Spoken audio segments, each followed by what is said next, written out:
Veja no ICL Notícias, segunda edição, o golpe impresso e auditável. Áudios obtidos pela Polícia Federal detalham participação de Jair Bolsonaro na trama golpista. O decreto é real, foi despachado ontem com o presidente. Internet não é terra sem lei. Operadoras bloqueiam Rumble no Brasil e a empresa entra com ação contra a decisão de Xandão em Tribunal dos Estados Unidos. O mundo já viu esse filme antes? Extrema-direita conquista a maior votação na Alemanha desde a ascensão do nazismo. O ICL Notícias, o veículo mais confiável do Brasil, está no ar.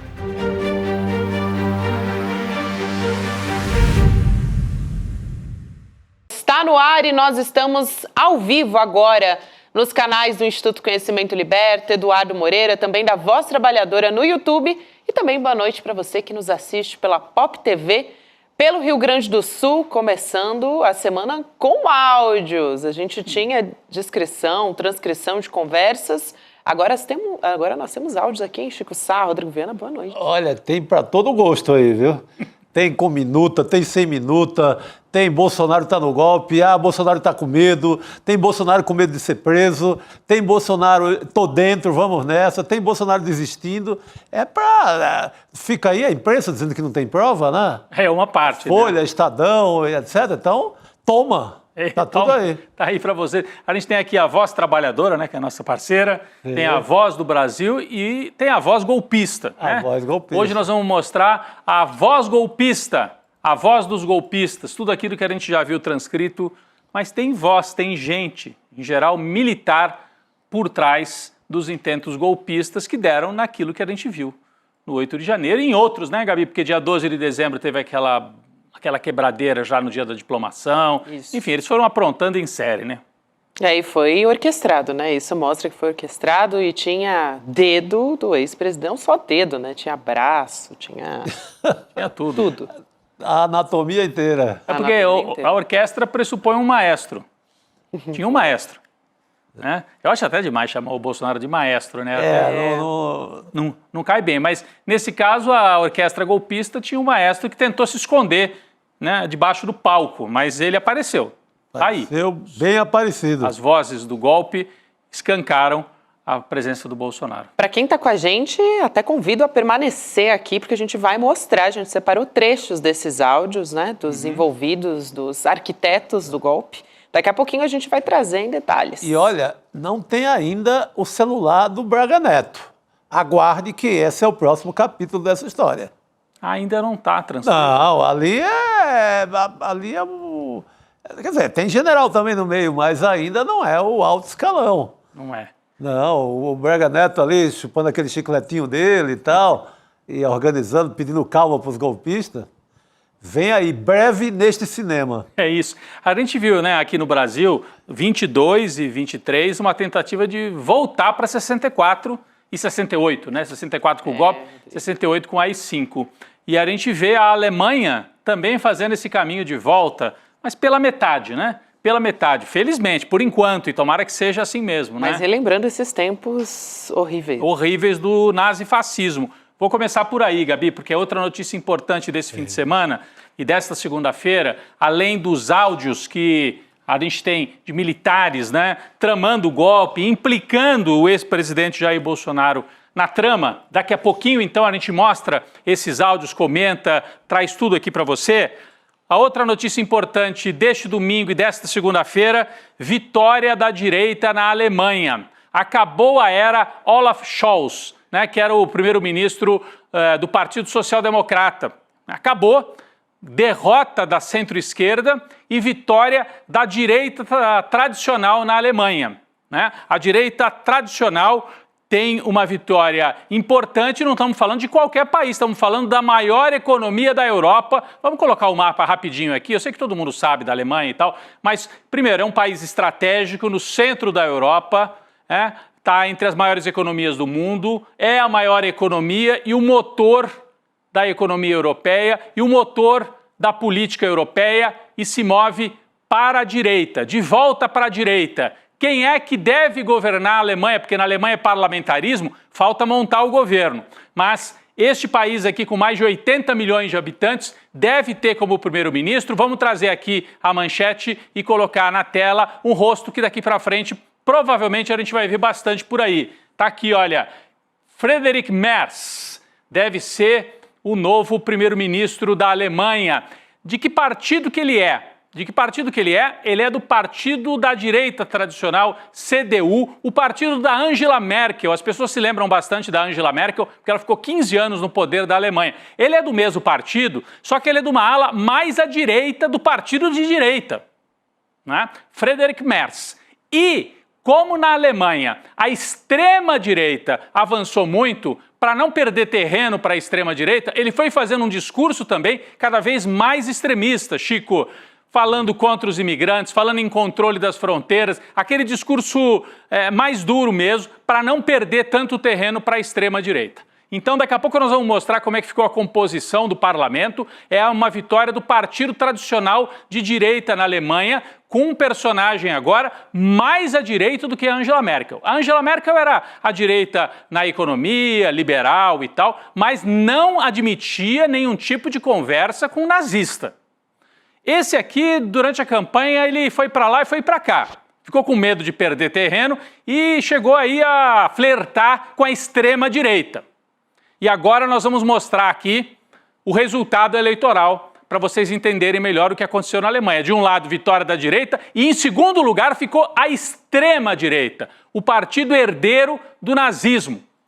Vamos colocar aqui na tela, então, olha, aqui a divisão das cadeiras. CDU, que é do Friedrich Merz, esse que eu acabei de mostrar, deve fazer 208 cadeiras. Significa que sozinho ele não governa.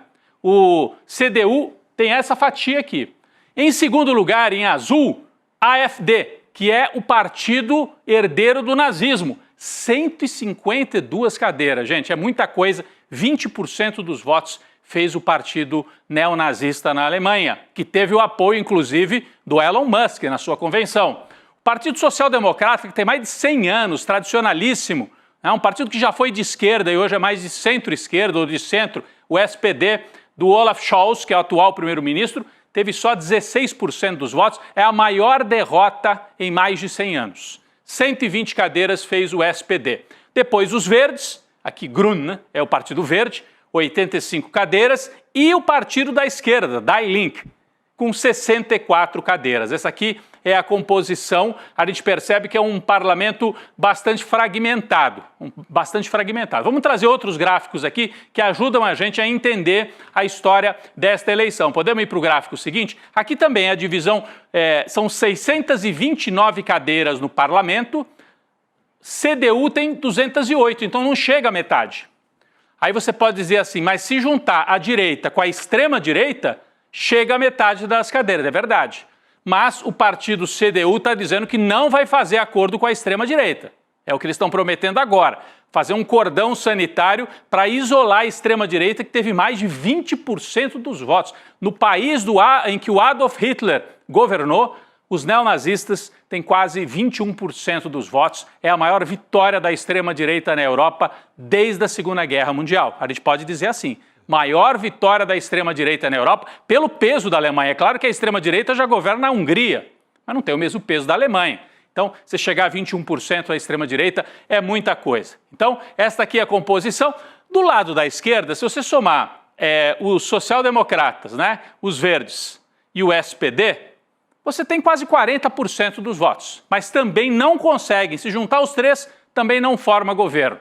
Daqui a pouco nós vamos mostrar qual é o governo mais provável que deve ocorrer lá na Alemanha, até para isolar a extrema-direita. Vamos para o próximo gráfico? Né? Aqui, muito interessante, a eleição por recorte. E aí, mais uma vez, aparece a cara da extrema-direita e de quem tenta derrotar a extrema-direita. Aqui é o resultado por gênero, né? Está em inglês aqui o gráfico. Resultado por gênero, homem e mulher. Como é que votaram os homens e como é que votaram as mulheres? Os homens deram uma votação para a extrema-direita muito grande. deram 24% para a extrema-direita. Né? Se só os homens votassem, a extrema-direita seria ainda maior e que ficaria muito perto de chegar em primeiro lugar. Olha a gravidade. As mulheres, assim como acontece aqui no Brasil e em outros países, é que seguraram um pouco. Entre as mulheres, a extrema-direita teve menos voto e quem teve mais voto foi a esquerda. As mulheres, principalmente as mulheres jovens, votaram na esquerda e impediram a extrema-direita de ter uma vitória ainda maior. Então a gente percebe o mesmo desenho, Chico, que acontece aqui no Brasil e em outros países do mundo. Cara, homem é uma desgraça. É uma desgraça. Quem está trazendo apocalipse hoje para o mundo são os homens. É verdade. Não é? E principalmente os mais velhos. É uma derrota. Isso é um fracasso da humanidade na mão dessa macharada. Tá feia a coisa, viu? Ainda bem que as mulheres deram um freio e deram, assim, uma vitória um pouco menor para essa extrema-direita. Repare, a extrema-direita teve 21% dos votos. Entre as mulheres, 17%. Então elas puxaram ainda um pouco para baixo. Os homens puxaram a extrema-direita para cima.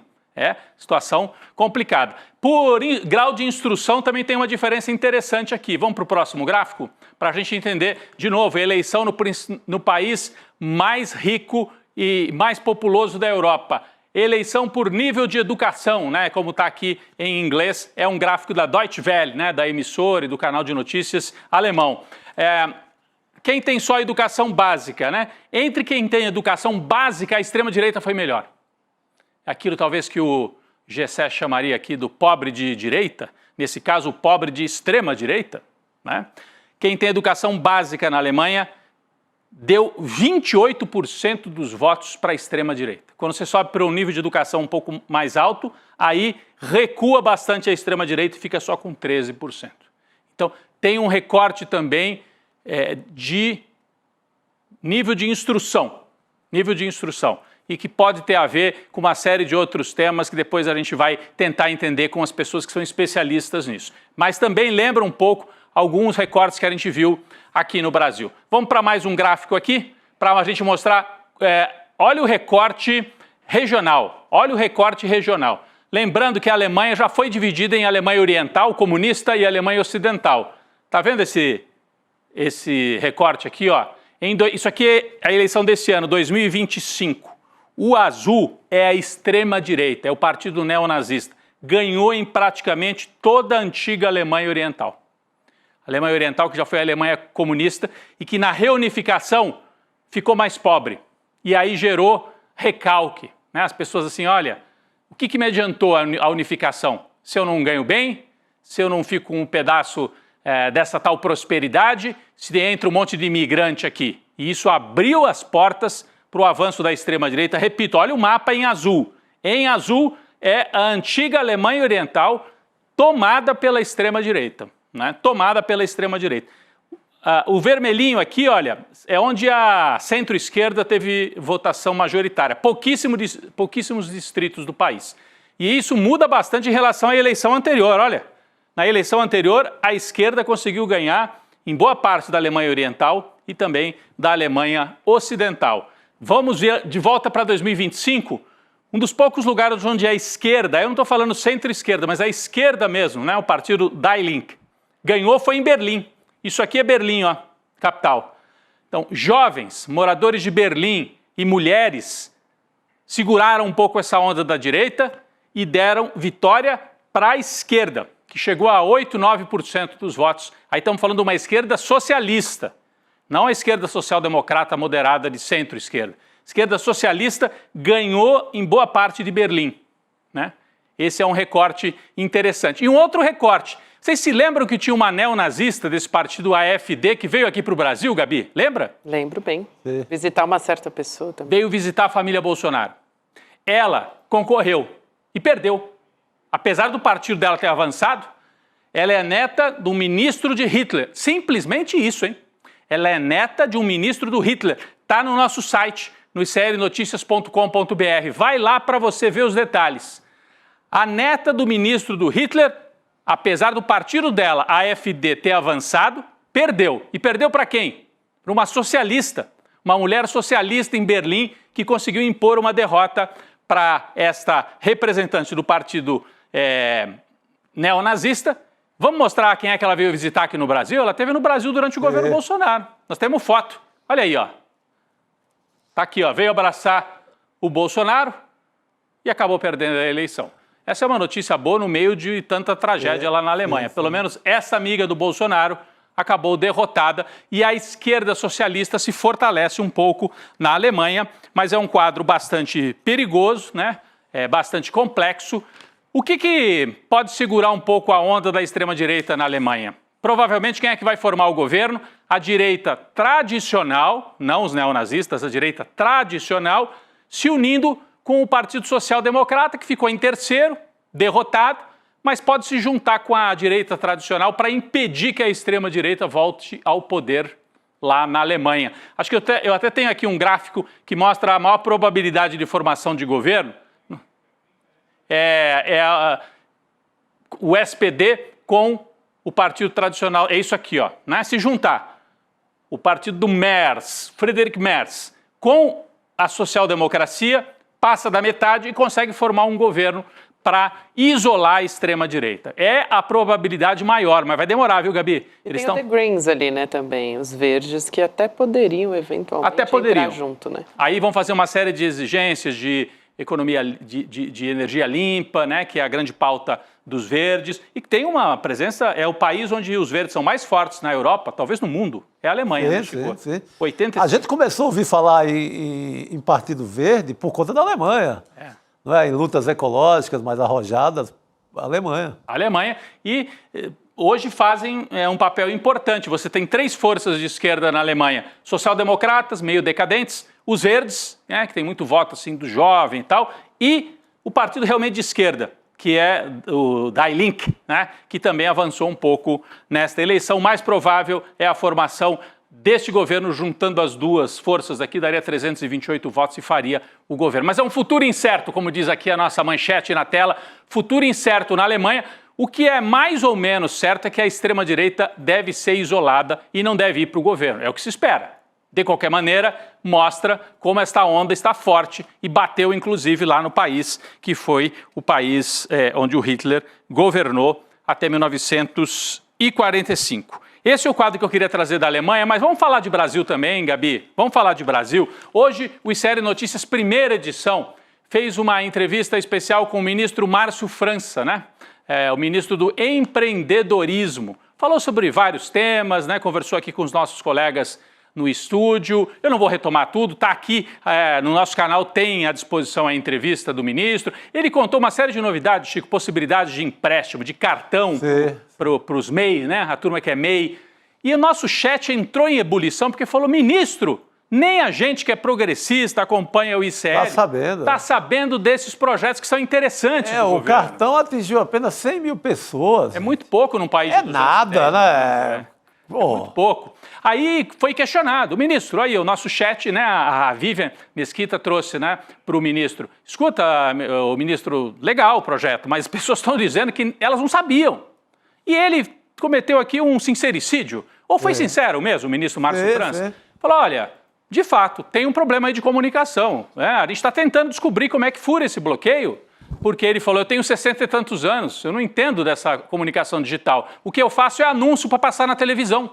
Aí passa lá um anúncio, gasta um dinheirão no meio da novela da Globo e ninguém presta atenção, Chico. Ninguém vê. Eu gostei da sinceridade dele. Foi uma sinceridade que dialogou com essa dificuldade do governo Lula. Eu achei interessante a fala dele e muito reveladora também do que está acontecendo nesse governo. Vale a pena, né, você assistir essa entrevista. Agora, ele falou, eu faço lá, eu pedi para fazer anúncio na televisão. Né? O ministro quase que dizendo, o que eu entendo é de televisão. Né? Minha geração se formou nisso, né? Palanque e televisão. Palanque e televisão. Falta mais diálogo com o mundo digital, onde ele teve, né? Aqui, onde nós estamos, por exemplo. Hoje à noite o presidente Lula vai fazer uma aposta de novo no mundo da televisão tradicional. Hoje o presidente Lula vai fazer um pronunciamento de rádio e TV, às 8h30, para falar dos projetos dele, do Pé de Meia e do Farmácia Popular. Muita gente cobrava isso também. Olha, Farmácia Popular foi lançado, se perdeu aí no meio do noticiário. Pé de Meia, que é um programa para manter os jovens na escola no ensino médio. O Brasil ainda tem uma evasão, especialmente de homens, de novo, no ensino médio, que saem para trabalhar, ou sei lá, por vários motivos, acabam expulsos da escola, entre aspas, né, ou saem. E esse programa é para manter o menino na escola, no ensino médio. O Lula vai falar rádio e TV. será que atinge o jovem? Talvez atinja o pai, a mãe, o avô. Eu não sei se chega no jovem do ensino médio, que eu não sei se vai parar para assistir um programa Tem a força da rede, né? De ser em cadeia, para tudo aquela hora, talvez atinja. O Farmácia Popular, eu acho que vai pegar o público certo. Vai, né? Que vai ser os mais velhos, minha mãe lá em Juazeiro, minhas tias. Eu acho que vai pegar um público certo de mais idade, que precisa realmente do Farmácia Popular, e muita gente que não sabe que são de graça esses medicamentos. E que até ampliou a lista agora. Exatamente. Então, acho que vai servir. Para o pé de meia, eu tenho minhas dúvidas. Pé de meia tem que ser, eu acho que tem que ser outra velocidade. Eu também acho, mas, enfim, é melhor do que ficar parado do jeito que estava. Então, pelo menos está se movimentando, mas tem uma dificuldade, o Márcio França falou disso hoje aqui. Só para completar esse bloco de Lula, e daqui a pouco nós vamos falar de Lula, vamos voltar a esses temas, vamos falar de Bolsonaro, os áudios todos também que vazaram dos militares. Ontem, aliás, uma entrevista do Renato Meirelles, que ele tem um Instituto Locomotiva que faz pesquisa de opinião, mas não é só pesquisa de opinião eleitoral, ele estuda a sociedade, ele foi dos primeiros a falar da nova classe média, lá nos primeiros governos Lula. E aqui ele fez uma avaliação, não é torcida, porque o Renato é desses que faz análise mesmo e ganha com isso, é um consultor hoje em dia, né? E deu uma entrevista na CNN e disse: Lula não tem adversário capaz de vencê-lo em 2026, apesar das dificuldades e da baixa de popularidade. Interessante ficar de olho nisso, a gente falou disso na semana passada, quando vieram aquelas pesquisas, especialmente o Datafolha, mostrando o Lula em queda de popularidade, mas do lado da direita, depois nós vamos ter bastante tempo para analisar isso. Continua havendo aquela dúvida, o Bolsonaro vai empurrar a candidatura dele até o fim, e aí o Tarcísio vai se arriscar a sair do governo de São Paulo, se desincompatibilizar com um sujeito que vai estar condenado, provavelmente, mas vai manter a candidatura. Então, é isso também que está dizendo o Renato Meirelles, é mais um a levantar esta questão que a gente tem falado bastante sobre ela aqui também, viu, Gabi e Chico? Muito bem. Muito bom. E falando em coisa boa, se virar um pouquinho. Coisa boa. É porque a gente está fazendo, na verdade, análise política, né? E a gente vai ter uma entrevista hoje com um grande cientista político que traz diversas análises aqui olhando para o nosso governo brasileiro, para o governo Lula, enfim, fala muito sobre a esquerda e alternativas para a esquerda, que é o Vladimir Safatli, né? Professor, excelente. Filósofo. Foi uma entrevista do Chico Pinheiro, entrevista que vai para o ar hoje. Então, importante a gente acompanhar, sempre a gente traz novas perspectivas aí, né? Análises que são bastante, assim, arrojadas, né? Do professor Vladimir Safatli. Então, a gente vai trazer aqui, ele vai falar sobre como o Brasil ainda tem preservado ideias extremistas e como figuras ligadas à ditadura continuam impunes. Importante, né? A gente que vem falando muito sobre o caso do Rubens Paiva aqui, que foi semana passada, a gente teve um grande avanço no Supremo Tribunal Federal também, mas especificamente com o professor Vladimir Safatli, ele fala sobre como o nome de torturadores ainda são nomes de ruas. Isso é realmente surreal, né? A gente ainda ter que conviver isso no nosso cotidiano, né? Vamos assistir um trechinho dessa entrevista? Vamos nessa. O que restou da ditadura? Porque o Brasil foi um país que conseguiu preservar núcleos da ditadura que nenhum outro preservou. Então, você falou da própria Constituição de 88. Se você pega os parágrafos de segurança nacional da Constituição de 88, são cópia e cola da Constituição de 67. Certo? Você teve uma preservação do núcleo das Forças Armadas. O artigo 142. Entre outras coisas. Dúbio, né? Dúbio, que de uma certa maneira permite golpe de Estado, que ia ser utilizado aqui, aquele maluco daquele Visgranda quase utilizou a tese do poder moderador para poder dar suporte jurídico à tentativa real de golpe que aconteceu. Então, ou seja, você percebe, isso é o Brasil. O Brasil é o país que não conseguiu botar um torturador na cadeia. Né? E o resultado... Ainda bota nome de torturador? Em rua. Em rua, em praças. Praça e tudo. O Brasil é o único país da América Latina onde os casos de tortura aumentaram em relação às torturas praticadas na ditadura militar. Ou seja, a polícia tortura mais hoje. Sim, porque naquela época, quando você se referia à tortura, você falava da tortura dos presos políticos, em geral brancos de nível superior, médio para superior. Embora a tortura aos presos comuns, aos pretos, aos pobres, ela sempre existiu no Brasil, desde sempre. Mas o fato é que você potencializa a tecnologia de tortura com a ditadura militar. Entendeu? Você potencializa a tecnologia de desaparecimento com a ditadura militar. E o que acontece? Essas pessoas que trabalharam na ditadura militar não foram afastadas, continuaram nas polícias. Então, por isso que a gente tem essa polícia que é uma aberração, que é essa polícia militar brasileira, né? Por quê? Porque ela é fruto direto desse processo que vem da ditadura militar. Ela foi educada ali dentro. Ela foi educada ali dentro.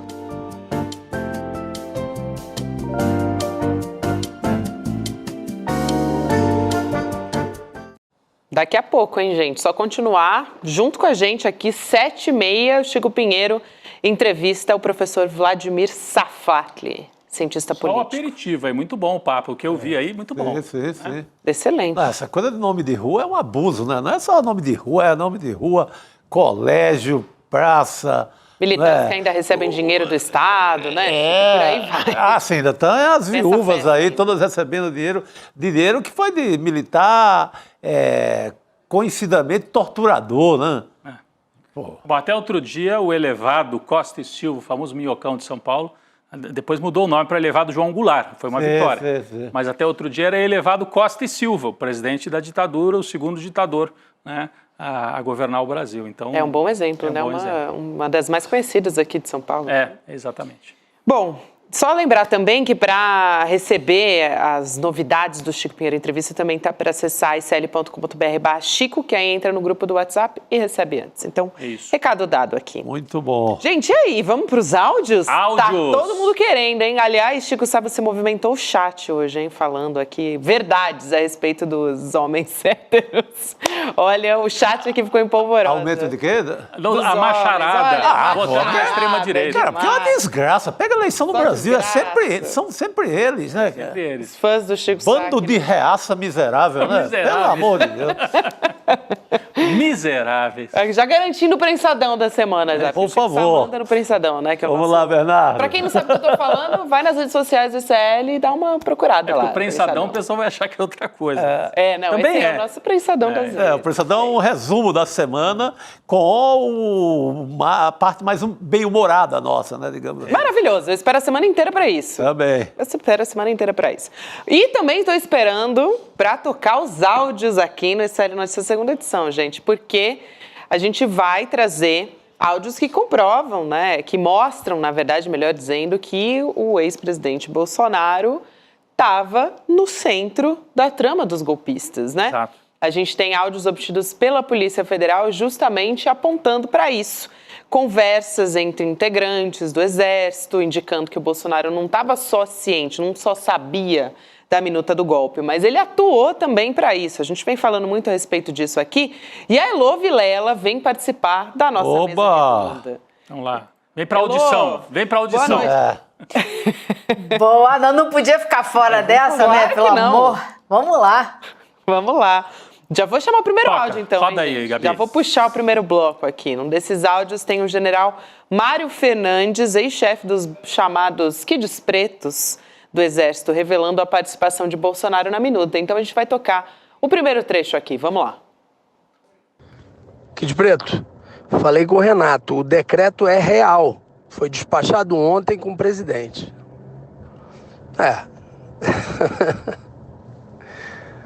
Movimento. Eu tô de olho aqui. O sujeito ri, o do outro lado que ele chama só de Kid Preto, né? Ele dá uma Ele se animadinha ali chamou na assim, moçada, né? Devia ser naquele momento que não estava acreditando mais. Aí ele dá aquela famosa mais 72 horas, tem o presidente, é real a minuta, vamos embora, e por aí vai. Esse sujeito não é qualquer um, Elô. É um general do Exército Brasileiro, Mário Fernandes, que está preso, inclusive, né? Então, é ele dizendo: o decreto é real e foi despachado com o presidente. Por que o general ia inventar uma história dessa? E só lembrando, a gente fala muito deles aqui, mas os Kids Pretos são as forças especiais do Exército que foram acusadas ali, né? Tem diversas provas, enfim, materiais mostrando que eles estavam ali no planejamento do assassinato do presidente Lula, do vice-Geraldo Alckmin e do ministro Alexandre de Moraes também, né, Lu?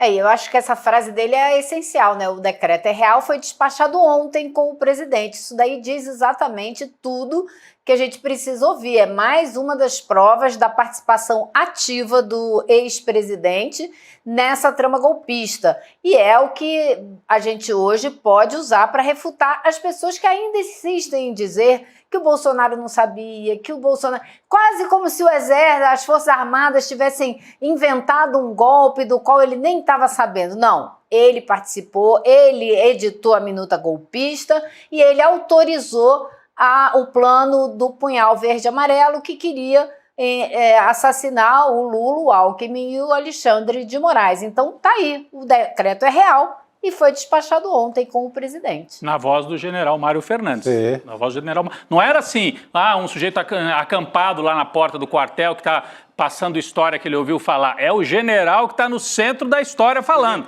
O cara que ia lá na cozinha do Bolsonaro. E foi várias vezes. Então... Ele teve um cargo, ele foi subchefe do Heleno, né? Ele foi subchefe do GSI, se eu não estou enganado. O Mário Fernandes teve um momento que ele ocupa um cargo central realmente no governo, além da importância dele como general, né? Como militar. Exatamente. É isso que eu ia falar, não é só ter sido parte do governo, ele é um general das Forças Armadas, é o pessoal que tem as armas, é o pessoal que tem a força, né? E que pode, então, abusar dessa força e dessas armas para dar um golpe de Estado. E ex-número 2 da Secretaria-Geral da Presidência. Secretaria-Geral, eu falei GSI, a Secretaria-Geral da Presidência. Mais perto ainda, né? Mais perto ainda. Muito bem, vamos trazer mais um trecho aqui. Vou aqui trazer um pouquinho mais de detalhes, porque é o Tenente Coronel Guilherme Marques de Almeida. Ele não é um nome tão conhecido quanto o do Mário Fernandes, que a gente, na verdade, passou a conhecer quando o relatório da Polícia Federal saiu, né? Que veio à tona transcrições do Mário Fernandes e como ele estava ali à frente de tudo. Mas a gente separou um trecho desse tenente-coronel Guilherme Marques de Almeida, que ele atuava no Comando de Operações Terrestres do Exército. Então, atenção aqui, o que ele fala é que os militares teriam que sair das 4 linhas em algum momento. Quem usava essa frase era o Jair Bolsonaro, né? As 4 linhas da Constituição. Só que muitos estavam com medo de embarcar no golpe. Então ele está falando ali dos militares, né? E ele também fala sobre como seria fácil para os manifestantes invadirem o Congresso. Vamos ouvir mais esse trecho. Vamos lá. A gente podia estar na liderança do movimento aí, né? Só que depois a gente vai preso. Não, mas sério. Eu acho que o pessoal poderia fazer essa descida aí, né? E ir atravancando mesmo. Porque a massa humana chegando lá não tem PM que segure. Eu já estive do lado da contenção de turba, né? E a gente faz estudo disso e tudo. E quando chega um movimento grande assim, não dá tempo de reagir, nem tem efetivo, porque a turba sempre é muito grande. Então fica complicado de defender grandes áreas, né? De proteger grandes áreas. Se chegar uma massa de gente, vai atropelar a grade e vai invadir. Depois não tira mais, né? E assim... Dentro das Forças Armadas, ninguém quer se arriscar, né? A gente até já levantou algumas hipóteses aqui, mas assim, se arriscar que eu falo individualmente, né?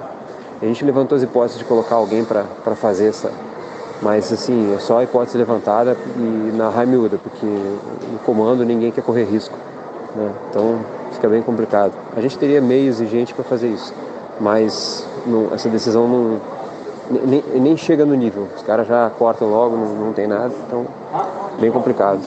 Gente, o que me chamou a atenção foi a primeira frase dele, né? A gente podia estar na liderança do movimento, só que depois a gente vai preso e dá uma risada. Ele sabia todo o roteiro, né? No fundo já sabia. Sabia o perigo que é e o que estava fazendo algo muito escandaloso. Claro, né? Sabia muito bem. Se a gente vai preso é porque... Elô, só para lembrar, esse tenente-coronel jovem, até pelo menos pela imagem que aparece aí, ele comandou o Batalhão de Operações Psicológicas do Exército. Simplesmente, quando foi... Antes de estar no COTER. Isso, antes do COTER. E quando sofreu busca e apreensão, é aquele que desmaiou. O Mauro Cid desmaiou e esse aí também desmaiou, Elô, além do Flávio Bolsonaro, que desmaiou no debate lá no Rio de Janeiro. Então é um tal de milico e amigo de milico desmaiando para todo lado. Fortes emoções, né? Fortes emoções. Esse aí sabia. Esse aí sabia que ia viver fortes emoções. Esse aí sabia. Agora, achei interessante é que ele faz toda a descrição do que realmente aconteceu. Sim. Ele está dando a entender nessa fala dele que a raia miúda das Forças Armadas ia permitir que o golpe acontecesse, apesar do comando estar com muito medo. Porém, Em quem que, na verdade, eles se apoiaram? Eles se apoiaram na Polícia Militar do Distrito Federal, que foi justamente a turma que liberou o acesso da esplanada e foi junto com os manifestantes, desceu até a Praça dos Três Poderes com os manifestantes, quando a obrigação da Polícia Militar era circunscrever aqueles manifestantes à área onde eles já estavam. O controle de uma manifestação daquela dimensão e com as pessoas ali, como a Polícia Militar já sabia que tinha a intenção de tomar o poder, porque a manifestação que eles convocaram era tomada de poder, era assim que se chamava, eles já sabiam que tinha gente armada, sabiam que tinha gente com bomba, então a obrigação da Polícia Militar era segurar aquela galera ali. O que eles fizeram? Teve um PM que subiu num carro de som e avisou para eles, a gente vai descer com vocês, quase dizendo, vamos lá dar o golpe, só faltou dizer isso. E foram junto com eles. Então, se não teve organizadamente as Forças Armadas, teve, no mínimo, um sinal muito verde da Polícia Militar. Por isso que a Heloísa sempre ressalta, né, as investigações específicas da Polícia Militar do Distrito Federal, que às vezes a gente perde de mira, de foco isso, né? A CPI do DF mirou muito nisso, né, Elo? Na responsabilidade das autoridades locais do Distrito Federal. E você veja, os próprios líderes aí do golpe do Exército falavam disso, Chico. Então eles sabiam que precisavam contar com a polícia, com a PM, né? É que a PM, ela escoltou, ela abriu alas, né? Fosse uma escola de samba, a PM de Brasília estaria no abre alas. Porque deixou tudo até... Não, levou até o tapete vermelho lá.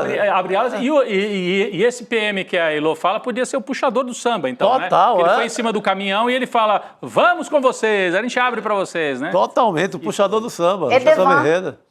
Coronel Edevan. Exatamente, ele tem a imagem dele no carro de som, é inacreditável, inacreditável.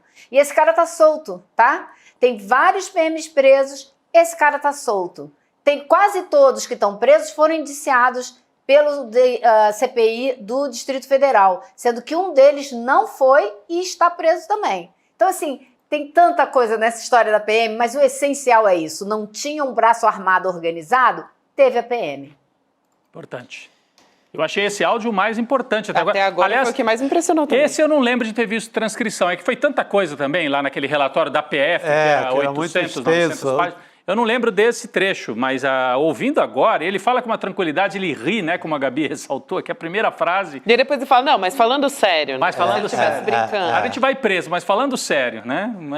E você vê que era uma normalidade, né? Falava sobre isso no WhatsApp, mandava áudio, quer dizer... É o golpe... Isso que é incrível. É o golpe Os caras estão falando de um golpe de Estado, exatamente, Elô. É muito forte. Na maior tranquilidade, nenhuma preocupação, sabe assim? Esse áudio vale a pena até a gente rodar uma segunda vez, será que não? Eu acho que vale. Vamos rodar? Vamos nessa. A nossa equipe consegue rodar esse mesmo? Para a gente prestar mais atenção nesses trechos também. De novo, desse Tenente Coronel, pode ser? Vamos nessa. A gente podia estar na liderança do movimento aí, né? Só que depois a gente vai preso. Não, mas sério. Eu acho que o pessoal poderia fazer essa descida aí, né, e ir atravancando mesmo, porque a massa humana chegando lá não tem PM que segure. Eu já estive do lado da contenção de turba, né, e a gente faz estudo disso e tudo, e quando chega um movimento grande assim, não dá tempo de reagir, nem tem efetivo, porque a turba sempre é muito grande. Então fica complicado de defender grandes áreas, né, de proteger grandes áreas. Se chegar uma massa de gente, vai atropelar a grade e vai invadir, depois não tira mais, né? E assim, dentro das Forças Armadas, ninguém quer se arriscar, né? A gente até já levantou algumas hipóteses aqui, mas assim, se arriscar que eu falo individualmente, né? A gente levantou as hipóteses de colocar alguém para fazer essa... Mas, assim, é só a hipótese levantada e na raia miúda, porque no comando ninguém quer correr risco, né? Então, fica bem complicado. A gente teria meios e gente para fazer isso, mas essa decisão nem chega no nível. Os caras já cortam logo, não tem nada, então, bem complicado. A gente teria meios para fazer isso, fazer esse ataque, né? Levar a turba até a praça. Só que ele fala, no comando ninguém quer correr risco, essa é uma hipótese da raia miúda. Na raia miúda dava para sair, segundo ele, o golpe. Ele falou, a gente tem gente aqui que a gente até já testou essa hipótese, quem seria, para alavancar. E aí eles fizeram, né? E ele é o único assim que fala abertamente do perigo de ser preso mesmo. Assim, a consciência total de que estava fazendo uma desgraça para o país, né? Verdade. Do núcleo de operações psicológicas. É isso. Que coisa, né? Só melhora, né? Quando a gente vai nos detalhes, só deixa a gente mais impressionado sobre os participantes desse golpe. Agora, tem um outro também, que é do já conhecido tenente-coronel Mauro Cid. Dentre esses áudios que a gente está tocando aqui, a gente separou um dele também, que era o ajudante de ordens do Bolsonaro na época. Ele admitiu numa dessas conversas que existiu uma operação envolvendo diversos especialistas. Para quê? Para encontrar indício de fraude nas urnas. Só que o que acontece? Não se achou nada. Não acharam. Olha só que coisa. Vamos ouvir esse áudio e a gente volta a falar. Não, eu sei, cara. A gente tá recebendo cara de TI, hacker. Cara, tu tem que ver o que a gente já montou aqui, cara. Depois tem certas coisas que eu tenho que poder te contar só depois, né? Eu não bebo cerveja, mas depois eu te conto as coisas que a gente já fez aqui. Cara, é tudo, assim, se esse hacker mostrar quem foi, por onde entrou e como entrou, pronto, aí a gente ainda ganha o jogo, mas só que ninguém consegue mostrar isso. O cara mostra o número estatístico. O mundo estatístico, o cara tá bem, realmente é suspeito, muito suspeito. Só que aí, tudo bem, como é que o cara mudou isso aí? Quem mudou isso aí? Como que ele mudou isso aí? Como ele entrou? Isso que a gente não tem. O que a gente tem, cara, é muita denúncia, mas não é pouca, não é muita. E matemático, estatístico, PhD, aquelas denúncias sigilosas. Vai encontrar o cara no mercadinho, vai encontrar o cara na garagem, o cara passa um pendrive, tem de tudo, cara. Mas ninguém ainda chegou com uma coisa que fale que consiga abrir uma investigação. Ele indignado, né? Não tem ninguém que me fale que consiga abrir uma investigação. Tem um bocado de coisa chegando. Ninguém consegue mostrar isso. Gente, só mostra, só fortalece a confiabilidade das urnas eletrônicas. Não, ele estava se sentindo num filme de Hollywood, aqueles de investigação, né? Vai encontrar o cara no mercadinho, o cara entrega o pendrive, depois vai na garagem e tal. E aí? Entregaram um monte de coisa, não acontece nada. O que são esses pendrives entregues no mercadinho, no estacionamento? Lembra da internet, quando, durante a eleição, o que aparecia de denúncia mentirosa, de que o cara apertou lá para votar num número e saiu o número do PT, em vez de sair o número que ele queria? Tudo cascata, mas foi uma produção de cascata absurda, e esses caras querendo dar para a turma do Mauro Cid as cascatas como prova de fraude. Aí eles tentando lá provar a fraude, claro, não conseguiam provar porque não teve, né? E desesperados. É incrível. É incrível. Esse áudio é a melhor propaganda até agora das urnas eletrônicas. Porque fala, já tentamos de tudo. Qualquer dia eu te conto o que nós já fizemos aqui. Eu fiquei até assim, querendo saber. Né? E nada que possa abrir uma investigação, como ele diz. Ou seja, né, gente? Mais uma vez, eu quero reforçar isso. Mostra o quanto as nossas urnas são confiáveis. Porque eles estavam fazendo de tudo, estavam mobilizando. Sim. A gente não consegue. Ele fala isso, né? Ninguém consegue mostrar isso. Apesar de ter um monte de denúncias. Estatístico, PhD. Eu queria saber quem são esses PhD que estavam tentando ajudar esses caras a dizer que essa urna não estava funcionando direito. Imagina. Eles são meio toscos, né? São toscos, né? Não foi o suficiente. Chega uma hora que o Mauro Cid, na delação, que eles estavam esperando as tais 72 horas e que algum sujeito desse do mercadinho trouxesse a bomba. Mas tem uma hora que ele sai completamente do mundo material e ele fala, esperando até que Papai do Céu, que sempre nos ajudou... Ele fala isso? Mas não estava ali, tá? Não, na delação. Na delação, Papai do Céu. Esperando também que Papai do Céu, que sempre nos ajudou, aparecesse com alguma coisa... Porque não tinha. Meu Deus do céu. Eles esperaram. Quando a Michelle se ajoelha ali, era esperando que Papai do Céu, qualquer coisa, aparecesse com um pendrive. E o que apareceu é o Xandão. O que apareceu na frente dele foi o Xandão. Ele ficou esperando o Papai do Céu e aparece o Xandão careca com uma cara de bravo ali. E ele chora, né, o Mauro Cid. É feia a coisa, ficou feia a coisa pra ele.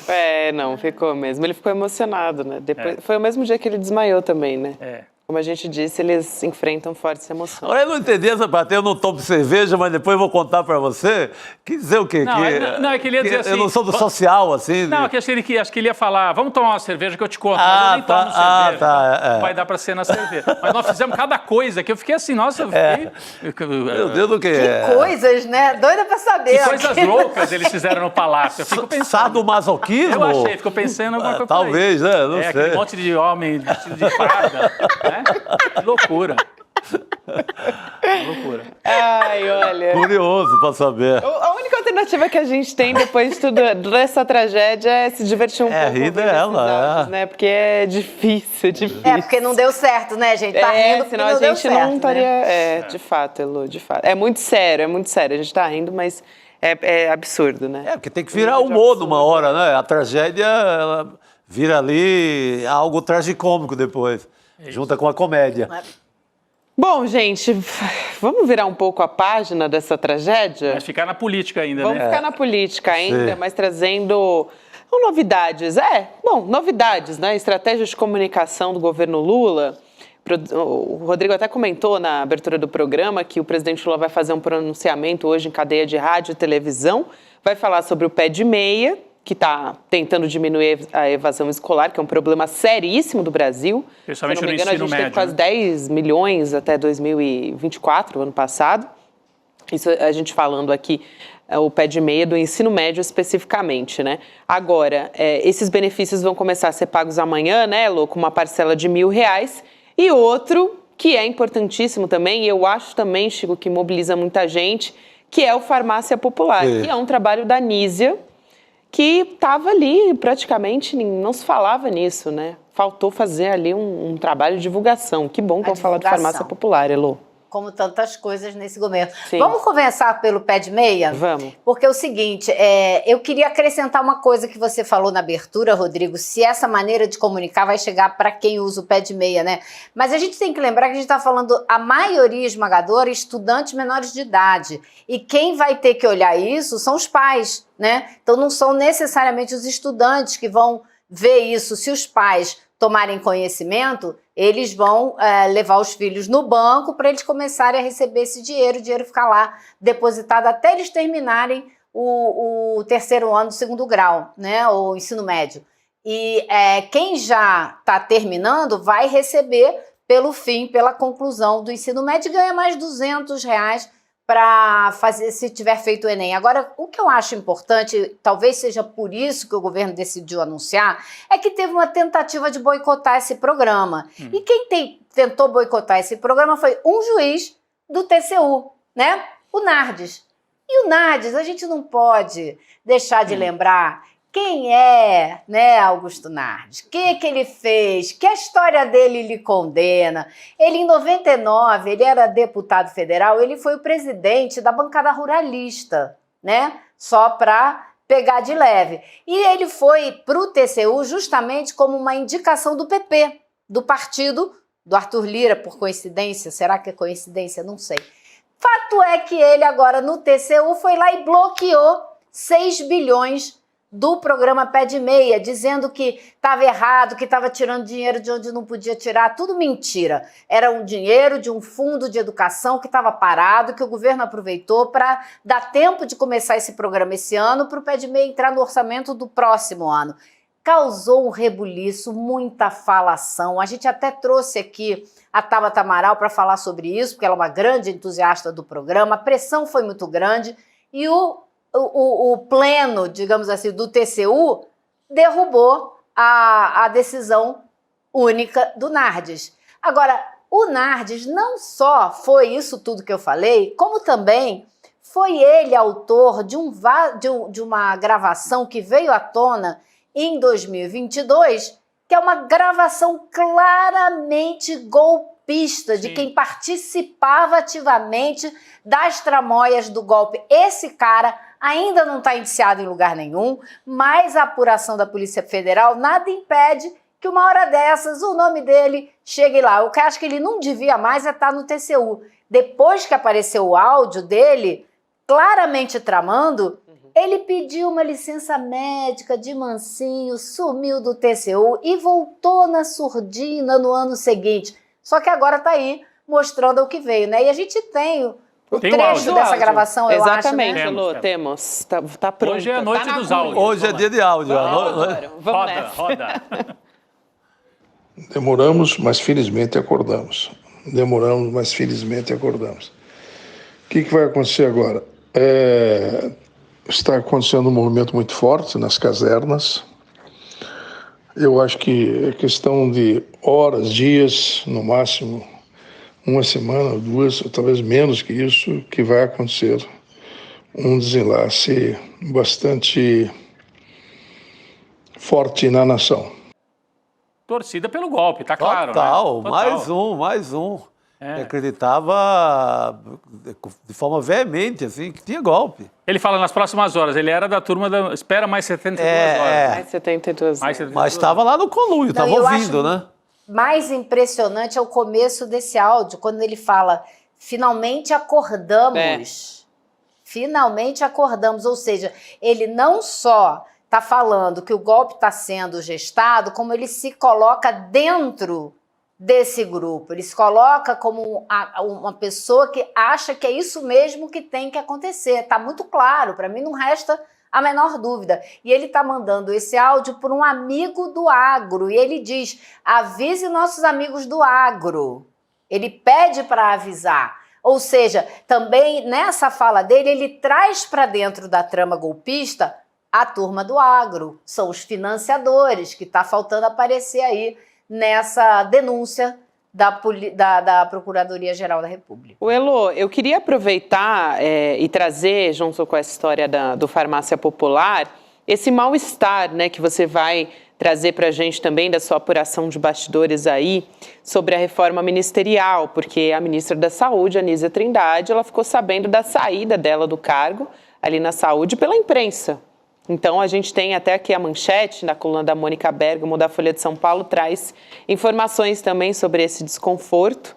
E a Anísia, ela deve ser substituída pelo Alexandre Padilha. Ele já foi ministro da Saúde no passado, né, no governo Dilma, e hoje ele está no Ministério das Relações Institucionais. Então, vai acontecer uma dança das cadeiras ali. Exatamente. Eu não sei se a gente pode dizer que ela soube da saída dela, porque a possível saída dela é algo que já se comenta há muito tempo. E a saída dela ainda não foi anunciada, né? O presidente Lula não anunciou essa saída. Então, pode ser que na hora que ele resolva anunciar, ele telefone para a Anísia. Acho que justamente isso vai acontecer. Acho que ele vai chamar a Anísia e vai conversar com ela, né? Então, essa manchete eu não sei, mas o que eu soube hoje é que está praticamente resolvido que ela sairá e que o ministro Padilha das Relações Institucionais a substituirá. Ele já foi, como você disse, ministro da Saúde, ele também foi o cara que criou a marca dos mais médicos, né? E então tudo indica que ele realmente vai assumir. Agora, o que eu ouvi de novidade hoje que me surpreendeu muito foi que, para o lugar do ministro Padilha na Secretaria de Relações Institucionais, o presidente Lula está querendo indicar agora a Gleisi Hoffmann e não colocar a Gleisi na Secretaria-Geral da Presidência, como era inicialmente o plano. Vocês se lembram que na semana passada, eu acho que foi aqui no N2 que eu falei, que o presidente Lula já tinha um script pronto, que ele ia chegar na festa do PT, ia dizer para o PT, olha, eu vou precisar, vocês precisam me liberar a Gleisi, que eu preciso dela no governo e tal. Nada disso aconteceu, ele não fez esse anúncio lá, que era para ela ir para a Secretaria da Presidência. Agora parece que o Lula está pensando em colocá-la no lugar do Padilha. E eu fui tentar saber, mas como assim, né? Por que a Gleisi nesse lugar? E aí o que eu ouvi foi o seguinte, que o presidente está querendo reabilitá-la para tirar dela a pecha de radical. Por quê? Porque a Gleisi é a pessoa que é a voz do PT, como presidente do PT, ela é a pessoa que defende com mais garra as bandeiras centrais do PT. E isso muitas vezes entra em conflito com esse governo de frente ampla, que não pode defender abertamente e exclusivamente as bandeiras do PT. Então ele traria Gleisi para esse lugar, que é um lugar de coordenação com o Congresso, coordenação com as outras instituições, para, nas palavras do meu interlocutor, reabilitar a Gleisi, né? Então tirar essa marca. Gente, não é hora de reabilitar ninguém. Também acho que não. Eu acho que é hora de fazer governo forte. É. Gente, que perigo que é isso? Não. A Gleisi é uma ótima dirigente partidária, mas não tem traquejo ali, acho que nem quer ter, para negociar com a parte mais brutamontes do Congresso.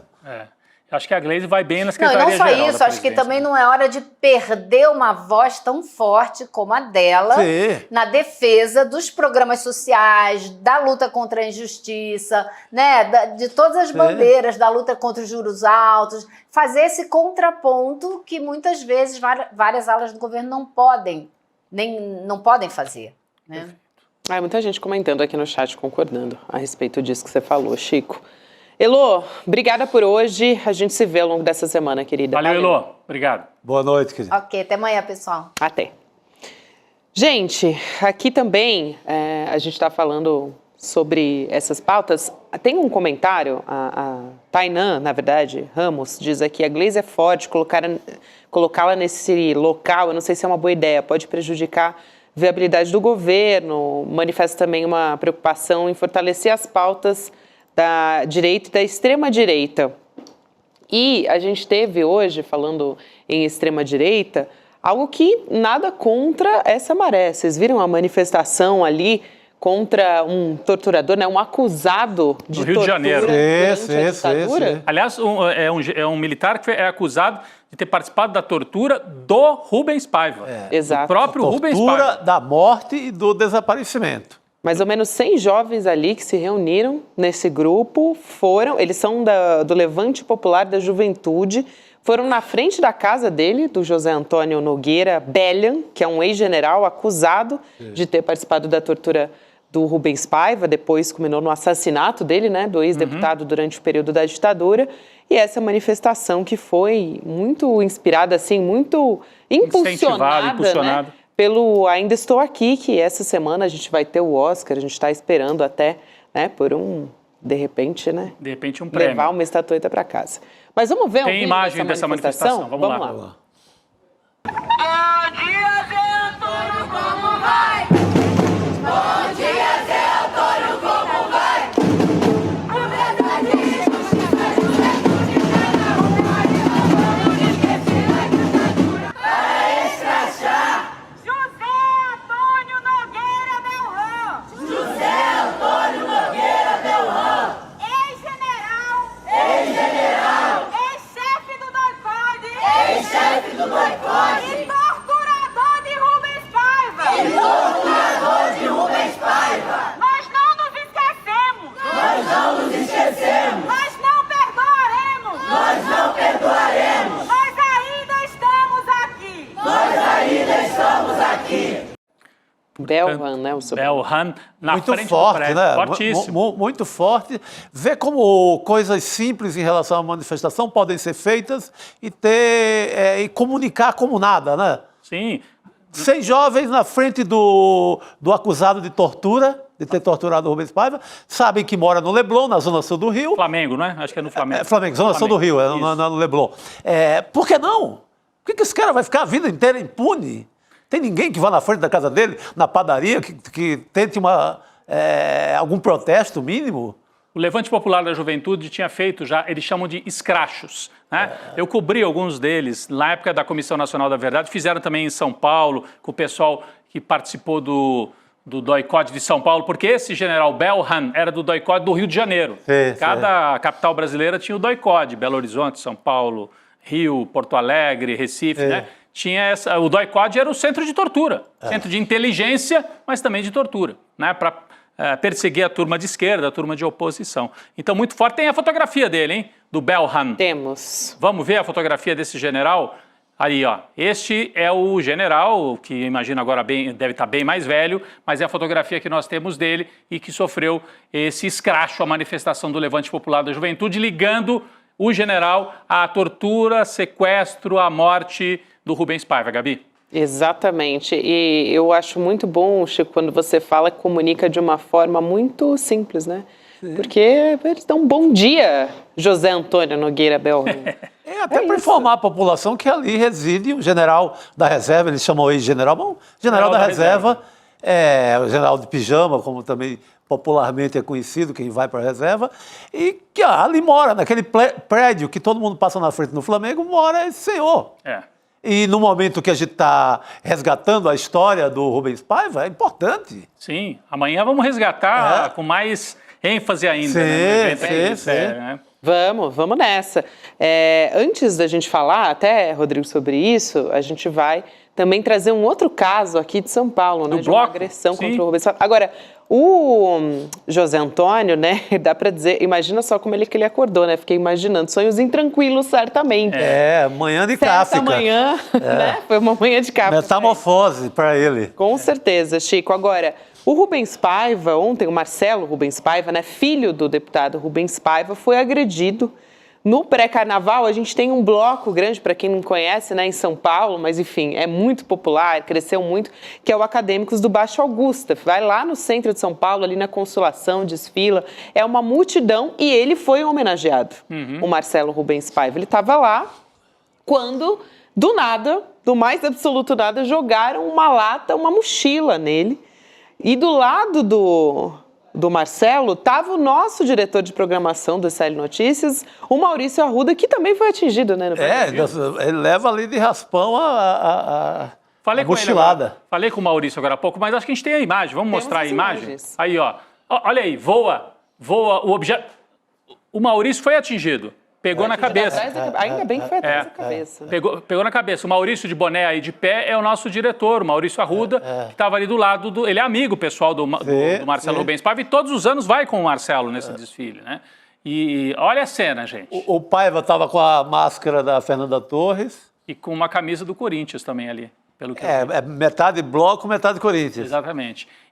O Marcelo é fundador, assim, é da primeira comissão organizadora desse bloco também. Exato. É uma tradição, ele vai todo ano no Carnaval e esse ano, claro, homenageado porque nós estamos na semana do Oscar, né? O livro dele baseou esse filme. E a gente vai conversar com a pessoa que filmou, né? Que fez esse vídeo, que é curto, mas que mostra bem a cena, né, Gabi? Exato, que é a atriz Tainá Miller, que vem conversar com a gente para contar o que aconteceu, o que ela viu, para além do que ela filmou, né? Tainá, boa noite. Boa noite. Boa noite, obrigado pela presença.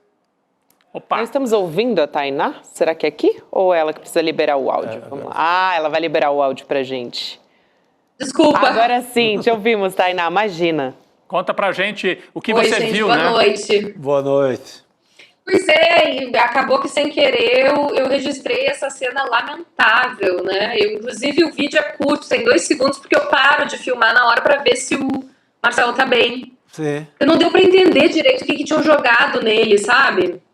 Eu vi que a cadeira dele chegou a ir pra trás, assim, e aí depois se instaurou uma confusão, esse cara tava completamente alterado, assim, não sei, bebida, droga, não sei o que tinha ali, e na hora eu fiquei tentando entender o que estava acontecendo, foi difícil de entender, assim, né, depois eu vi que tinha... Eu não sei se já confirmou isso, tinha alguma motivação política, se tinha alguma coisa... Tainá, a gente está com um probleminha para te ouvir, a gente vai só restabelecer a conexão contigo para melhorar o áudio aqui. Enquanto a Tainá melhora, ou a nossa equipe de produção aqui melhora o áudio da Tainá, eu queria aproveitar e trazer a imagem desse agressor, né? Porque ele não foi localizado até agora pela polícia. É ele que está fazendo esse gesto obsceno para a câmera, né? Esse rapaz... que tem uma tatuagem no ombro esquerdo. Aliás, se você está nos assistindo e conhece, já viu essa figura ali pelo centro de São Paulo, acompanhou ali de repente, olha bem como é que ele é. Não foi identificado até agora, Chico. Acho que a polícia também não fez muita força, hein, para identificar. Força nenhuma, né? Não dá para... Mas tá aí, ó. Foi ele que jogou a mochila e parece que jogou uma lata também, não ficou Jogou muito claro. uma lata antes, né? A primeira lata e depois Mas a acho mochila. que o vídeo só pega realmente o momento da mochila. Acho que a gente pode até recolocar aqui. Mas primeiro ele joga uma lata, esses são os relatos, né? Todo mundo que estava ali, Tainá, inclusive, que fez o vídeo.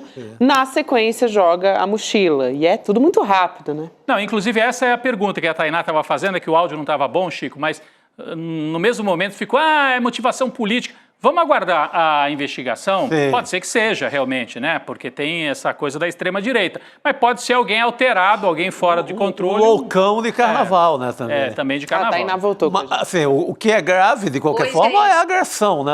Agora te ouvimos bem, perfeitamente. Agora tá ótimo, Tainá. Eu não sei que parte vocês ouviram alguma coisa, porque eu tava contando, vocês estão comentando aí se era uma coisa de motivação política ou se era um doidão de carnaval, né? Sim. Na hora me pareceu um doidão de carnaval.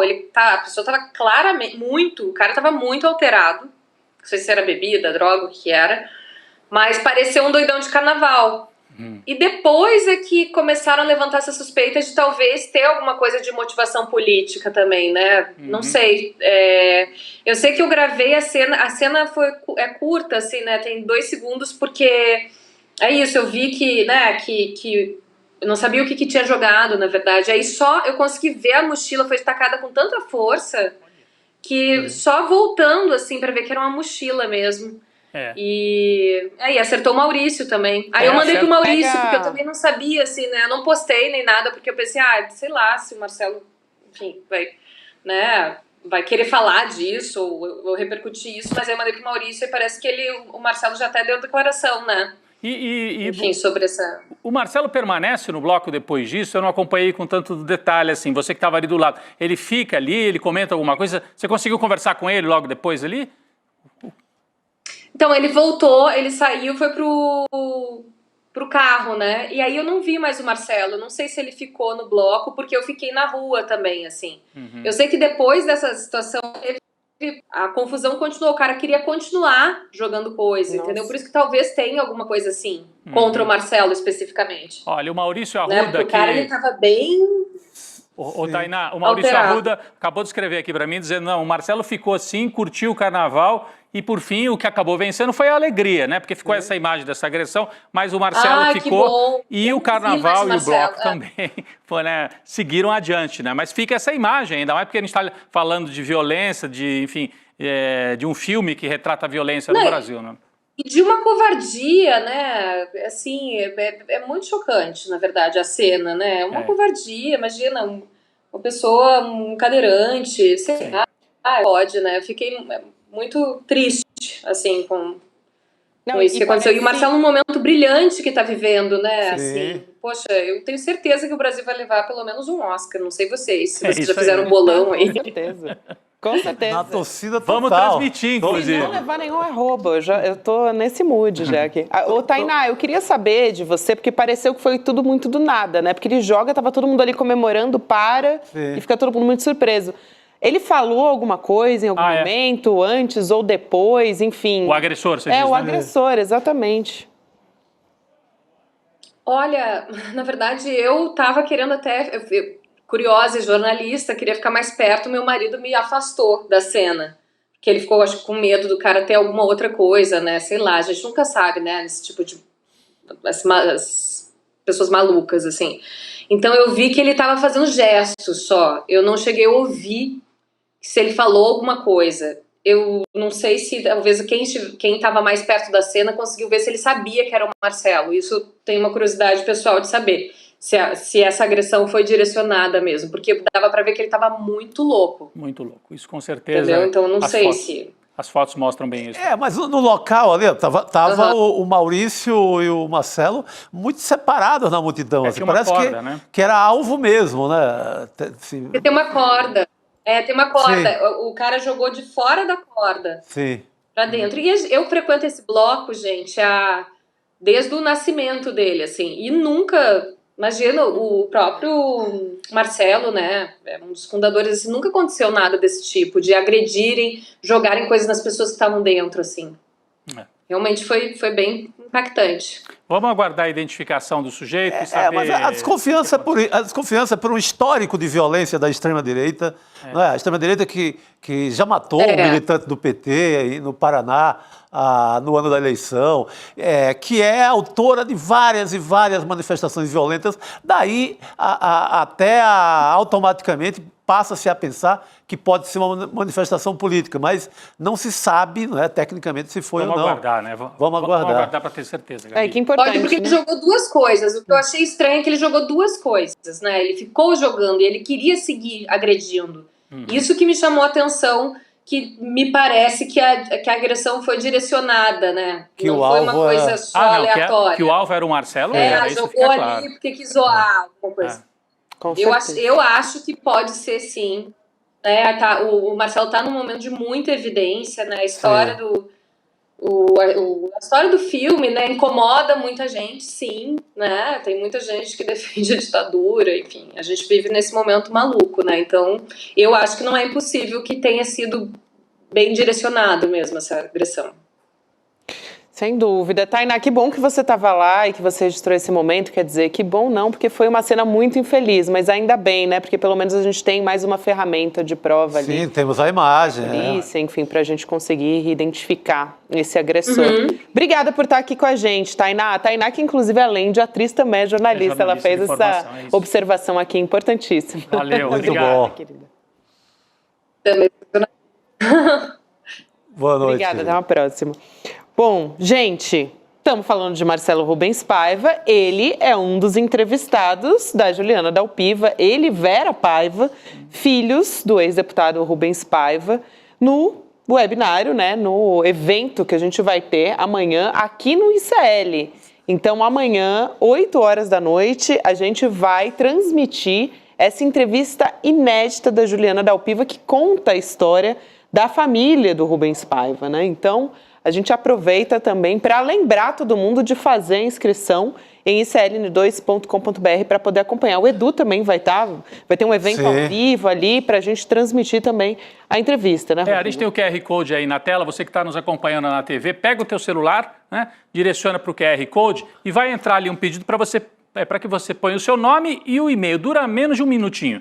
Você se inscreve, daí amanhã você vai ser avisado pelo seu e-mail, olha, vai começar o programa, vai começar a entrevista. E aí você é direcionado. Outra forma, icln2.com.br para acompanhar, já que nós estamos falando, olha, de escracho no general que torturou o Rubens Paiva no Rio de Janeiro, de agressão ao Marcelo Rubens Paiva, de áudio de golpista.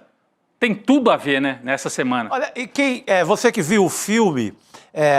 óbvio, o filme tem um recorte, conta a história, a braveza da Eunice Paiva, né? Em busca da verdade. No encontro de amanhã, você tem uma ideia ampla dessa história. Você sabe, inclusive, por que esses garotos, esses estudantes, estão na porta do general. Porque não houve punição. Daí a importância do livro da Juliana, né? Crime Sem Castigo. Então, você vai ter uma ideia, porque a gente vai ver o filme, sobe os créditos, um belíssimo filme, vai ganhar o Oscar, mas e a história completa? Eu tenho até alguns amigos que ficaram incomodados. Pô, não falou tanto assim do Rubens Paiva. Eu achei que foi legal, porque fez as pessoas ficarem com vontade de pesquisar mais. Despertou. Eu mesmo não lembrava que o Rubens Paiva, por exemplo, era da região do Vale do Ribeira. Mesma região do Bolsonaro. Mesma região do Bolsonaro, aqui no interior de São Paulo, né? Ele tinha base eleitoral em Santos. Enfim, tem várias histórias em paralelo ao filme. O filme faz a gente voltar ao tema, né, um recorte muito assim, específico e muito bem feito, mas tem muitos outros recortes possíveis. A importância desse encontro é essa, né? Você vai ficar sabendo do contexto histórico, como é que foi um pouco antes, o que acontece depois, é essa a importância. Total, Chico. O livro da Juliana traz bastidores do crime, investigação jornalística e tal. Tem muito detalhe ali de documento que estava, né? A gente sabe que tem um monte de documento da ditadura que está aí abandonado, né? Nesses museus, enfim, do ICOD da vida. E a Juliana, ela reuniu, foi um projeto de pesquisa dela, então realmente, assim, ela mergulhou no tema e traz de uma forma muito didática todos esses detalhes no livro dela. E a gente traz, nessa conversa com o Marcelo e com a Vera, bastidores da família, também juntando essas peças todas que ela pesquisou no livro E a gente tem até um trecho dessa entrevista para exibir, né? Bora lá. Marcelo, quero aproveitar que a gente estava falando de 1985 e sobre espionagem, os arapongas, porque aí tem a troca de governo. Em 1985, os milicos saem, o Sarney assume, e uma das lutas da sua mãe era justamente para que se abrisse uma investigação sobre o desaparecimento, se esclarecesse os responsáveis. E aí, finalmente, abrem uma investigação na Polícia Federal, a pedido do ministro da Justiça. Que era quem? Que era o Petrônio Portela, se não me engano. E essa investigação começa na Polícia Federal. O que eu acabei descobrindo, né, na pesquisa no SNI, tudo dessa investigação era passado para o SNI, que existiu até o governo Collor, né? Então, os depoimentos, que vocês lembram dessa época, que assim, ela designou advogados para acompanharem então, eu vou te interromper. A investigação. Você fez um ato falho aí. Você falou, em 1985 os militares saem. Os militares nunca saíram. Nunca saíram das academias, nunca saíram dos IMLs, nunca saíram do SNI. O SNI se manteve intacto, a repressão se manteve intacto. Nenhum militar foi preso, o cara que era do boicote virou bicheiro de Niterói. A formação dos militares é igual. Dos militares que veio a geração Bolsonaro. Eu vejo em Brasília, não sei se você chegou a ver, como é que eles marcham cantando o quê? Eles falam pegar guerrilheiro, ainda. Nunca saíram do poder. Nunca saíram.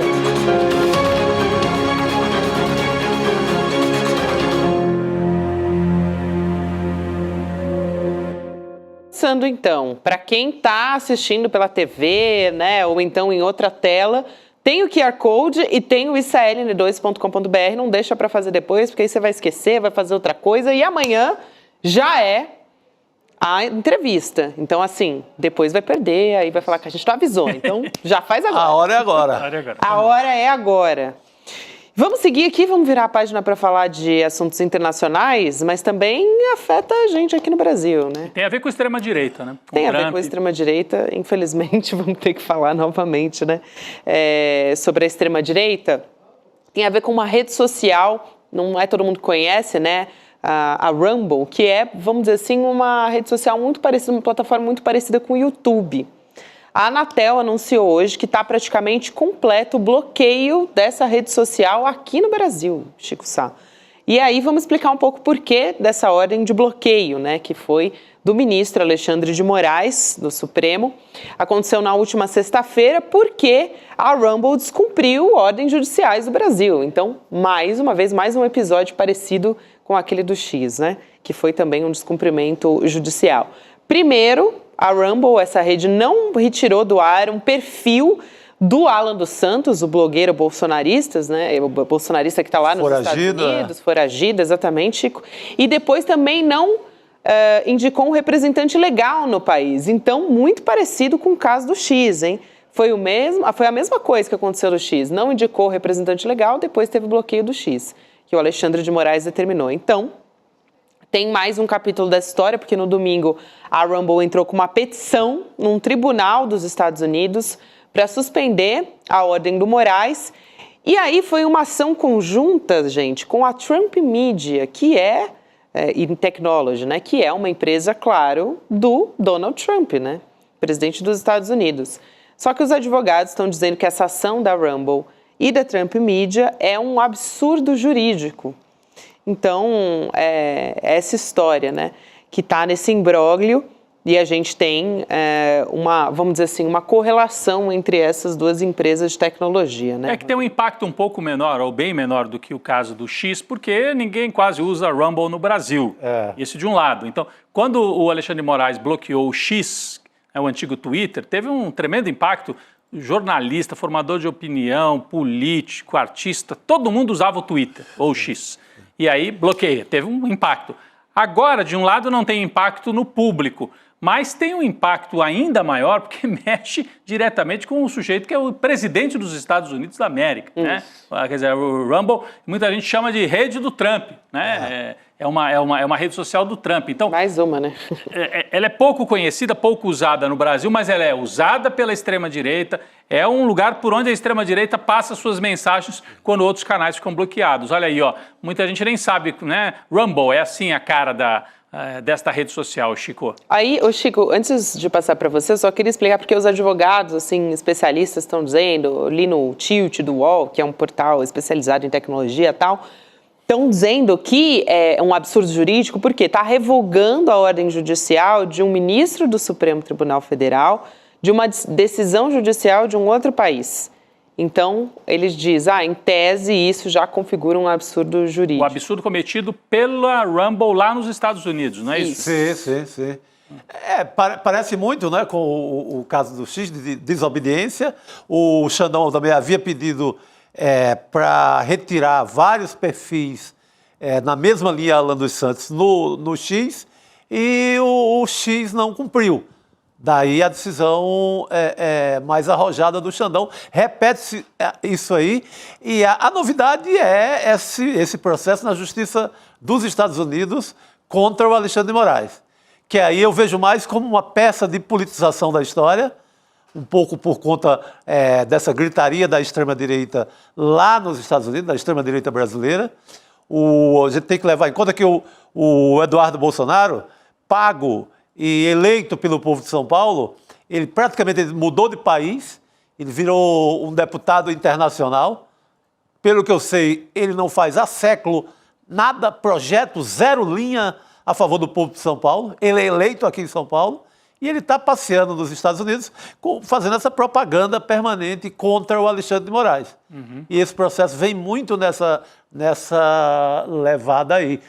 Agora, é estranho, né? Um deputado por São Paulo, que nunca trouxe nada para o Estado, eleito pelo povo daqui, passe a vida inteira passeando, né? E não cuida do seu mandato. A missão dele na vida é salvar a cabeça do pai. É isso. E aí vamos ver como é que vai ser essa história, né? Porque tem a multa também. Então, assim, tem um prazo de 48 horas, aí a Rumble teria que indicar um representante legal, aí, se não cumprir, também tem a multa diária de R$50 mil, né? Isso para eles é troco, mas lembra que o X não pagou a multa, aí o Alexandre de Moraes foi bloquear... Então, a outra empresa que era a empresa... Tesla, né? Não, a empresa... Tesla, foi a empresa Starlink. A Starlink, obrigada. Que era a empresa das antenas, e dos satélites. Aí o Musk falou, tá bom, é melhor pagar esse negócio, porque vai bloquear meu ganha-pão lá no Brasil. Que é o negócio dele aqui no Brasil mais importante. Mais importante. E o Alexandre de Moraes falou hoje sobre as Big Techs, né, Gabi? Tem uma fala dele na Faculdade de Direito, durante um evento na Faculdade de Direito, uma aula magna na Faculdade de Direito da USP. Ele falou sobre a importância de se colocar limites jurídicos, legais. Não adianta eles virem falar em ditadura, porque ditadura era lá na época do Ustra, da tortura, desses generais que torturavam. Agora é limite colocado pela justiça. Posso passar aqui, Gabi, ler a fala do Alexandre de Moraes? Vamos lá. O que ele disse: as Big Techs não são enviadas de Deus, não são neutras. São grupos econômicos que querem dominar a economia e a política mundial, ignorando fronteiras, soberanias nacionais, legislações para conseguir lucro. Democracia é um negócio, dizem eles. Tudo para as Big Techs é dinheiro, é um negócio. Foi a fala do Alexandre de Moraes durante a aula magna que ele proferiu. A aula magna é aula de abertura do ano e tal, lá na Faculdade de Direito da Universidade de São Paulo, Gabi. Muito bem, Xandão, então, se pronunciando, né? Nada fora do esperado também. A respeito... É verdade, né, gente? Vamos dizer assim, não dá para atingir a soberania do Brasil no que diz respeito às plataformas, né? Não, e ficar com essa conversinha de aplicar leis dos Estados Unidos aqui no Brasil, achando que vão caçar a cabeça do Xandão com uma lei, com a Constituição dos Estados Unidos, sabe? Eles deviam mudar todos lá para Orlando, que nem fez a extrema-direita cubana durante um tempo. Muda para lá todos. Já está lá Paulo Figueiredo, Alan dos Santos.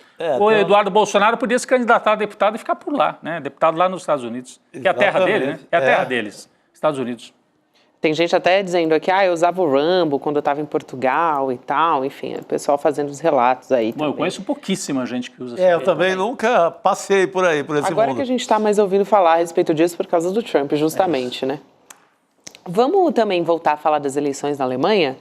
Rodrigo falou bem sobre isso na abertura, mas reforçando aqui, né, de que a Aliança Conservadora da União Democrata Cristã, União Social Cristã, ganhou as eleições.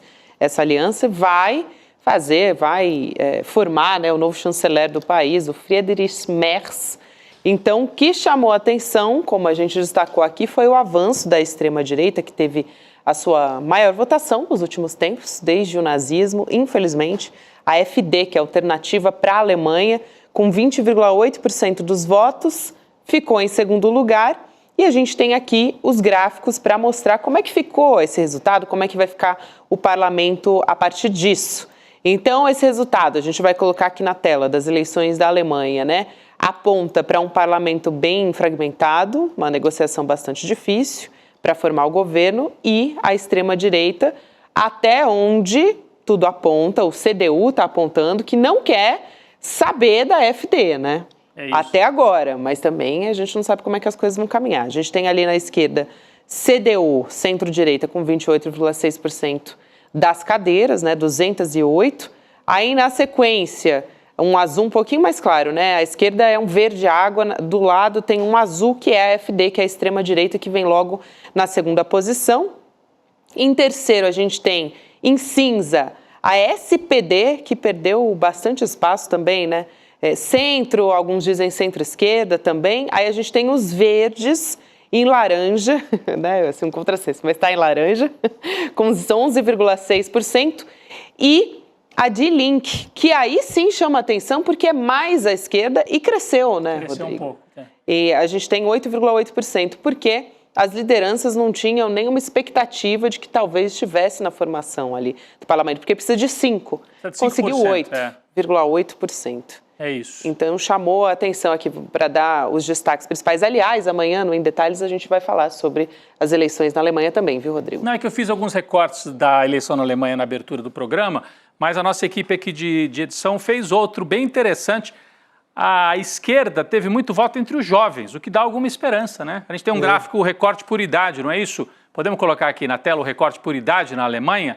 Se só os jovens votassem, a esquerda estaria disputando com a extrema-direita ali, olha, 24% dos votos até 30 anos foram para a esquerda na Alemanha. E aí a extrema-direita ficou em segundo com 21%. Então, a juventude dando força para um programa mais à esquerda, socialista mesmo, né? Que é o partido Die Linke, ou Die Linke, que é a esquerda alemã, Gabi.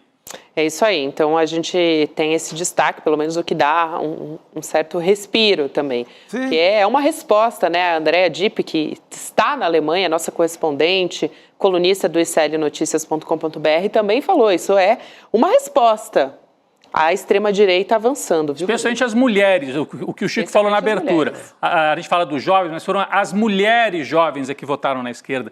34% das mulheres jovens votaram no partido que é socialista, que é a esquerda alemã. Elas têm juízo. Tem juízo. Porque até mesmo o Merz, o que vai ser o novo chanceler, é aquela democracia cristã braba também. É mais à direita do que a Merkel. O bicho é brabo, não é qualquer coisa não, vem coisa ruim por aí.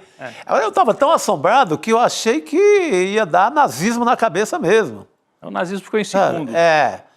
Susto, mas eu ando esperando coisa ruim. É isso. E aí só para destacar, né, homens mais novos, a extrema-direita também levou vantagem, 25% dos jovens votaram na AfD, então só corrobora para o que o Chico Sá falou. Ou seja, você pega... as mulheres jovens votaram mais para a esquerda, os homens jovens para a extrema-direita. Extrema, não é nem a direita, é o mesmo modelo, o mesmo recorte do Brasil. Isso. Os jovens em São Paulo votaram no Pablo Marçal. Os jovens homens. Bem lembrado. Quem comemorou muito foi o Elon Musk, claro, que está surfando essa onda. Vambora, gente. Vamos. Que amanhã tem mais, hein? Opa! Eu sei que é segunda-feira pré-carnaval. Pré. Muita gente já considera, olha, 7h30, olha, eu faço 6 horas, começou o programa. 7h30 de uma segunda-feira pré-carnaval, semana praticamente encerrada. Não, ainda temos muita notícia essa semana, viu, gente? Muita história. Então, se a gente estivesse no Recife, estaremos ouvindo aqui o metal do frevo. Mas como estamos em São Paulo, não começou ainda. É isso aí. Agora a gente acompanha o Chico Pinheiro em entrevista com o professor e filósofo Vladimir Safatli. Uma conversa de altíssimo nível a partir de agora. Chico Sá, Rodrigo Viana, vamos nessa. Amanhã estaremos aqui firmes e fortes. Boa noite. Amanhã.